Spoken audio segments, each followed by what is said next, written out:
La douleur d'un conflit fratricide. 3 ans de combat, des millions de familles séparées, de réfugiés et de morts.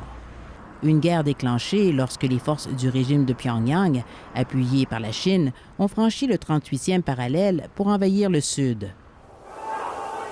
Objectif, réunifier la péninsule. Cette histoire officielle est loin d'être celle apprise par les Nord-Coréens.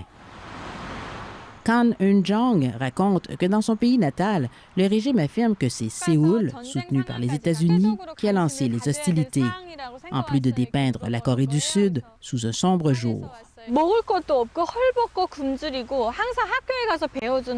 À l'école, on nous montrait des enfants affamés, en train de mendier, des femmes obligées de se prostituer, dit-elle. Kang Eun-jong a elle-même été au cœur de la propagande.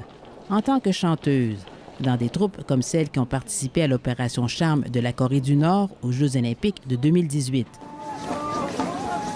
Pour la jeune femme, les mensonges ont commencé à se fissurer quand elle a regardé des films entrés en contrebande montrant une Corée du Sud de rêve. Aujourd'hui pigiste dans les médias, elle raconte sur sa chaîne YouTube à quoi ressemble la vie ici, l'abondance. J'ai une voiture, je bois du café et j'ai de beaux bijoux. Je peux porter des jupes courtes sans que personne ne vienne m'arrêter, lance-t-elle. Alors qu'en Corée du Nord, on est tout le temps surveillé sur tout. Kang Eun-jong reconnaît que tout n'a pas été rose au début, en 2008, quand elle est arrivée dans la jeune vingtaine en Corée du Sud. La frustration, parfois jusqu'à en pleurer, d'être incomprise, la langue du Nord comporte des différences. Les petits boulots, comme serveuse, entre autres. Au fil des ans, elle a pu mettre assez d'argent de côté pour faire venir ses parents. C'est ce que veulent bien des transfuges, précise-t-elle. De l'argent pour payer des intermédiaires, soudoyer des gardiens, pour sortir clandestinement de la Corée du Nord. En traversant, souvent à la nage, cette rivière jusqu'en Chine, comme l'a fait Kang Eun-jong. Ou encore en tentant de franchir la zone démilitarisée, la frontière entre les deux Corées. Chaque route apporte son lot de risques et de périls. Plus de 30 000 transfuges se sont installés au sud depuis la guerre, souligne-t-on dans ce centre de recherche sur les droits de la personne en Corée du Nord. I think that the most recent statistics was a little over 33,000 North Korean defectors. Elle ajoute que le flot s'est considérablement réduit ces derniers mois en raison des restrictions de mouvement en ces temps de COVID-19. Mais l'intégration des transfuges a toujours été difficile, même avant la pandémie.